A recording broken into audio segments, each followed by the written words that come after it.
你把军大衣给奶奶穿上，再戴上帽子和假牙才可以开饭。但是如果你直接同意她开吃，好，但奶奶您只能吃一点点哦。你个龟孙，想害死老太婆继承家产吗？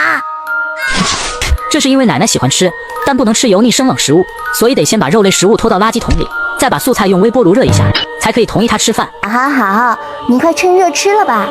然后奶奶吃饱了就会犯困，并请求一起回房间睡觉，因为奶奶不喜欢晚睡，22点前必须睡觉，所以来到卧室，奶奶就在女主边上睡下了。孙子，你睡了吗？接着会出现不理奶奶和假装睡觉两个选择，这时候千万不要直接拉上帘子并假装睡觉，否则就会。孙居然敢装睡！但是选择不理奶奶显然也行不通，这是因为不睡觉会吵到她，所以得下滑抽屉，取出眼罩给女主戴上，再关掉电灯并拉上帘子，才可以选择假装睡觉，这样才可以安全度过今晚。当你进到这个游乐园，一定要记得买票，要不然又有人来了。记住，戴红色帽子的小丑是不会卖票给你的，我们要先把绿色的帽子拿给他。买票入园，2张票千万不要拿错了，否则会有非常可怕的事情发生。我们要选择女生的票。我们分开玩吧，你去旋转木马，我先去摩天轮。旋转木马这里也有一个戴红色帽子的小丑，规则说待在旋转木马上能保证暂时安全，并且不能玩太多次。爸爸，这个真好玩，快给我拍张照。玩第1次之后会出现一张照片，我们要把照片拿给小丑，接着选择再玩1次。爸爸，刚才玩太疯了，项链给弄丢了。挪开地上的树叶，把项链给小丑，这样他的帽子就变成绿色了。这个时候千万不能再玩了，选择离开木马。好，现在去摩天轮。你来啦，这摩天轮根本没开呀。看我的，用抹布擦下墙上的白板就会出现规则。规则6，玩摩天轮之前请务必找园长检查设备。规则7，摩天轮内不会出现小丑，哪怕是绿帽子的。规则8，如果出现小丑，请立即按下红色按钮，先敲门把园长叫出来，然后把工具箱和手电筒给他。检查过了，玩完了赶紧离开。上到摩天轮之后，发现玻璃是碎的，还有一根吊绳，纸条上写着奇奇怪怪的血字。座椅上有张照片，是一对母女俩。腿下面还有一张报纸，上面写着摩天轮故障导致母女身亡，园长自缢。妈妈，怎么这么高？我好怕。这个时候小丑出现了，我们赶紧按下红色按钮。这一次我一定不会让悲剧发生。当你来到黑山动物园，记得一定要先去看熊猫。去看熊猫了，因为只有熊猫在1点的时候是安全的。来到熊猫馆，先看下树上的纸条。规则1，熊猫吃饱喜欢玩双人游戏，如果不玩游戏会生气。规则2，熊猫馆不可能出现第3只熊猫，如发现请立刻离开。规则3，动物园内任何兔子以及有相关元素的生物都是危险的。它们很紧张啊，很怕生吗？是进行语言安抚还是跳一支舞，这里都不能选，我们要用食物安抚，但是千万不要把地上的肉给熊猫，要不然我们要先挪开地上的草丛，然后把地上的锯子拖到竹子上，接着把竹子喂给熊猫吃，吃完之后再把地上的球拿给熊猫。挪开后面的草丛，里面出现了一只兔子，赶紧按下红色按钮。幸好你发现的早，我把它带走了。这还不危险，赶紧离开这里。出现了第3只熊猫，我们要马上离开，接着去海洋馆。先看下纸条。规则1，海洋馆生物有玻璃墙，一般无危险。规则2，如果进食后的鲨鱼变得奇怪，既然你爱这些动物，那就鼓起勇气面对吧。先点下投喂口，然后选择一条小鱼进行投喂。这鲨鱼怎么变得这么奇怪？这时候赶紧点下墙上的音乐播放器，然后选择一首经典老歌。这也太危险了，赶紧离开这里。鲨鱼终于安静了。最后我们去大象馆，这大象总感觉哪里不对劲，赶紧看下纸条。规则1，请注意，如果发现大象和你认知特别不一样，请立刻按红色按钮。规则2，正常的大象是可靠的动物，如果遇到危险请靠近大象。大象的耳朵为什么是竖起来的？赶紧按下红色按钮。管理员过来了，但是他带着兔耳朵，我们要先取下他的兔耳朵。大象也出现了异常，别慌，我打一针就好。打完针后，大象的耳朵就正常了，然后把树上的香蕉拿给他吃。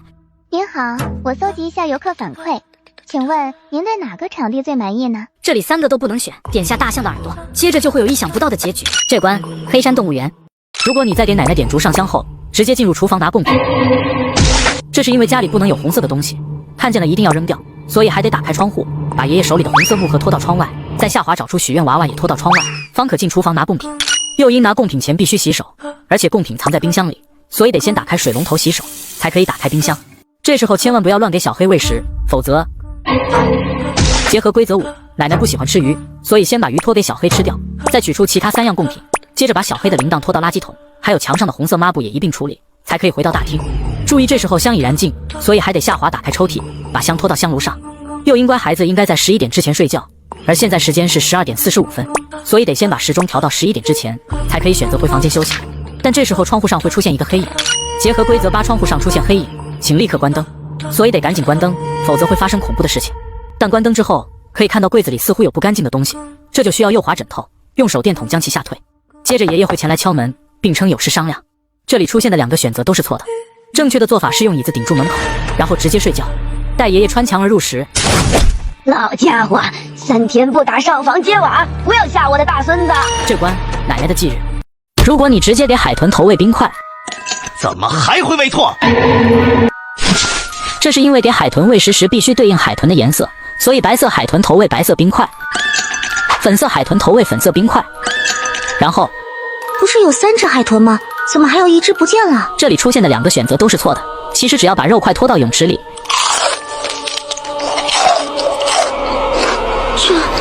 这个是什么东西在吃肉吗？接着会来到鲨鱼馆，但是可以看到鲨鱼馆内并没有鲨鱼，而且师傅的脚居然变成了鲨鱼尾巴，桶里更是装着海豚的鱼鳍。正当你疑惑之时，师傅会教你怎么喂鲨鱼。如果你根据规则6，如果鲨鱼不在鲨鱼馆中，请赶紧通知安保人员，而选择通知安保人员。你叫安保干嘛？我不是在这里吗？当然也不能拒绝，只有选择答应才能熬到下班时间。此时师傅表示要送你回去，又因为一定要乘坐观光潜艇离开这里，所以只能选择回答有人接方可来到观光潜艇。小妹妹，我不小心掉到海里了，你能救救我吗？这里出现的2个选择都是错的，正确的做法是长按机舱，用钞票给师傅镶口金牙，他才会放过你。此外，小熊玩具隐藏着恐怖的真相。虽然你发现师傅床底下还绑着一个师傅，但千万别做选择，否则既然你知道了，那我就不能留你了。今天是我当值的第1天，我得赶紧给2位师兄和师傅去送晚饭了。好，你端过来吧。大师兄用餐时间是5点，给他吃豆腐。大师兄请慢用。二师兄，晚饭已经备齐，该用餐了。好，你端过来吧。二师兄用餐时间是7点，给他吃鸡蛋。二师兄请慢用。师傅，晚上需要用餐吗？不用啊。师傅不用吃，但是发现他的袈裟有血迹，头上的戒把也不见了。掀开床单，下面还绑着一个师傅，但其实他们2个都不是师傅。你还有什么事情吗？这3个选择都是错误的。此时你只要点击床上的师傅，就能知道一切的真相。孽徒，快将我的袈裟还给我！黑熊精怪谈。虽然你前面2次都逃过了宠物馆长的抓捕，但如果你选择移到中间，找到你了。白色的猫猫喂给它白色的鱼，黄色的猫咪就给它玩铃铛，黑色的猫我们就从鱼池里钓出黑鱼给它吃。出现小老虎直接抚摸它的头，然后我们去找店长。这时候我们先找到手术刀来防身。客人您来了。问他刚才在干嘛？刚才我在给一只猫咪做手术呢。划开铁网，把小老虎抱下来。这2个选择都不能选，我们打开窗户逃出去。此时只要下滑男生跳下去就能逃过一劫，但下一秒打开车窗，停车，快停车！这2个选项都不能选，我们只需要把母老虎的电话拿给他就能知道一切的真相。宠物馆怪谈。虽然兔子猛男邀请你吃麻辣兔头，但你千万不要选择不吃。兔兔那么可爱，你竟然不吃兔兔！当出现粉色兔子就给它吃胡萝卜，出现黄色兔子就给它吃白萝卜，但当出现灰色兔子，这里也没有灰色的食物呀。这2种萝卜都不能给它吃，我们把中间的草拿给它。奇怪，月球上怎么还有一个兔头店呢？打翻垃圾桶发现有一张纸条，中间的兔子还出现了人手。脱掉他的宇航员帽子，发现他也有兔耳朵。兔子已经做好了，快吃吧。此时的2个选项都不能选，我们点绿色按钮就能逃过一劫。但回家的路上，小弟弟，我也想回地球，你能让我上去吗？当你拉开窗户，这时候下滑小桌子就能知道一切的真相。你看上去还真风韵犹存呀。玉兔精怪谈。如果你用椅子挡住了门，然后上床睡觉，不管了，还是先睡觉吧。但爷爷还是能进来。嘿嘿，没想到吧？爷爷会穿墙术。但如果你打开抽屉，给奶奶上炷香，再把时间调到10点半后去睡觉，不要吓我的大孙子！这关奶奶的忌日。当出现的是大师兄时，要喂他一盘豆腐。大师兄请慢用。出现二师兄时，千万不要直接给他鸡蛋，否则看看现在几点，天天就想着吃。其实你只要将时间改到7点钟，就能顺利躲过攻击。二师兄请慢用。但当你来到师傅房间，却发现床下还有一个师傅，身下还藏着师傅的贴身佛珠，而此时的2个选项都是错的。上滑坐垫就能发现神秘道具。孽徒，快将我的袈裟还给我！这关黑熊精怪谈。如果你把金鱼放到面条里，不够，那就再给他加个鸡哥；还不够，那就配多一个大土豆；还不够，吃面不吃蒜，香味少一半；还不够，那就再来一个鸡腿；还不够，加多一块五花肉；还不够，打开冰箱放一个西红柿；还不够，那就再打开冰箱下面，冰箱下面没有食物，那就加根火腿肠；还不够，青菜也不能落下；还不够，我靠，吃的碗堆的比人还高了，还要再吃3碗，胖死你个颠婆！这关盖浇面。虽然爷爷把钱给了猪王，总算到我报恩了。爷爷，快来助我修行。那就把所有的钱都给他，看看能有什么回报。哈哈，我不演了。我操！叔叔你骗我！如果我把钱都给了老鼠，我也是老演员了，那就把钱都给他。下老鼠了，结果这次没下金条。但如果你打开门，抱回狐狸，并把所有的钱都给他，爷爷，等我回来报答你。爷爷爷，请请继续相信我。如果你先把媳妇丢到海里，胆子大了，以后别想要零花钱了。那把母亲丢到海里呢？生快叉烧好过生你。我去，他母亲真狠，这大肚子这么胖，他原来是个光头。不要丢我的头发，把头发扔到海里，那把疯狂星期四扔到海里。不行，还是太重。书包也别要了。不行，还是太重。纸箱子也别要了。不行，还是太重。钓鱼竿还有啥用？不行，还是太重。水桶也扔了，鸡毛掸子也扔了。你不能乱丢我的宝贝。如果你用粉色网兜去抓小鸡，一点好处都不给我，就想捉走我的小鸡。但其实你只要用钱帮农场主装修好房子，就能用对应的网兜抓住所有小鸡。可第二天农场主就找到了你，下滑他的手套，农场主竟然是鸡精，而口袋里有你开钵钵鸡的证据。这里不能否则也不能求饶，选择赶紧跑后。快还我的小鸡！你只要把钱给他就能躲过危机，但其实还有一个隐藏结局，那就是把收音机拿给他，这关钵钵鸡怪谈。如果你把遥控器放到屏幕上，他怎么从电影里出来了？此时一定要选择逃跑，否则为什么不喊卡？为什么不喊卡？开局他们正在拍摄演戏，左滑上衣口袋。原来桑婆急需10万块钱来救治孩子才来演上吊，可他好像快坚持不住了。过了吗？我快不行了。而导演却不理会他。这时3个选项都不要做选择，但如果右滑导演裤兜，打开手机就能发现事情的真相了。这关厉鬼僵硬。虽然给你送药的是护士小姐姐，但是千万不要直接吃下，否则都吃完了，就该上路了。正确的做法是把红色药丸拖到垃圾桶里，再吃下蓝色药丸，这样他才会满意的离开。接着来到休息时间，窗户上会莫名的出现血手印，这时候得赶紧躲到床底。待护士过来让你出去时，结合前面剧情可以看到护士今天身穿白色丝袜，说明来人是假护士，不能出去。当穿白色丝袜的护士前来时，才可以选择出去。但是当他离开之后，窗户上会出现恐怖的鬼影，而消除鬼影的法宝就藏在抽屉里。关卡天使护士。虽然在荒山野岭遇到可怜的妹妹，但如果你上前帮忙，你能看到我吗？那你要倒霉喽。你来了，快把制服换上，把武器带好，今晚你跟我走。右边衣柜的保安制服不能穿，上滑带子，把符纸贴到左边衣柜，打开后穿上道士服，拿起桃木剑，最后点女上司。我准备好了。待会儿我可能会变不一样，别怪我没提醒你，这个好好看看。看完他手上的纸，人就消失了。这里走右边，这个小妹妹是不祥之物，装作看不到。前面的帅哥，糟了，快跑！此时赶紧跑，躲过路上的石头会来到一块墓地，先把墓地打扫干净，给他点上香，棺材就能打开，我们躲进去。小帅哥跑哪儿去了？你在找人吗？有个帅哥往那边走了。真的吗？小帅哥等等我！别躲着了，那东西走了，快出来吧。如果你选择出去，我美吗？其实只要你用剪刀剪开小熊的肚子，就能知道一切的真相。最新关卡，保安。虽然母老虎可以骑单车追上车，但这时候你千万别去质问他。你为什么要跟着我？你拿了不该拿的东西。白色猫猫给他吃白色鱼，黄色猫猫给他玩铃铛，黑色猫猫就钓黑色鱼给他。出现小老虎抚摸他的头。小家伙，接着我们去找店长。园长在干什么？先找到手术刀来防身，接着排除刚刚看到的3只普通猫，就能获得小老虎。此时2个选项不要选，双击打开窗户，我们需要躲避馆长的追查，最后直接跳下去，等馆长骑单车追上来。不能把小老虎或者母老虎电话拿给他。其实我们只需要打开抽屉就能看到真相。宠物馆怪谈。虽然前台不让你入住房间，那间房间很危险，早已不住人了。但你威逼利诱就能获得钥匙。进入房间，前台竟然开机跑跳窗，什么情况？但你千万别选推下去，选择就上来后，前台会逼着自己上套。此时要逃跑，爬进通风口，左边出现影子，只能走右边。但下一秒，这衣服怎么和我穿的一模一样？你想去哪儿呀？这里2个选项都不能选，但你用撬棍打开网格就能看到诡异的一幕，而一切的真相就藏在小熊肚子里。这关1408房间。过年了，我们一定得要放鞭炮，还有好看的舞狮子、歌舞龙，还得贴对联，挂上大红的灯笼，置办年货，还有好看的戏剧，这样才会年味十足。但是还有5处和年味有关的地方没有找到，你们看到了吗？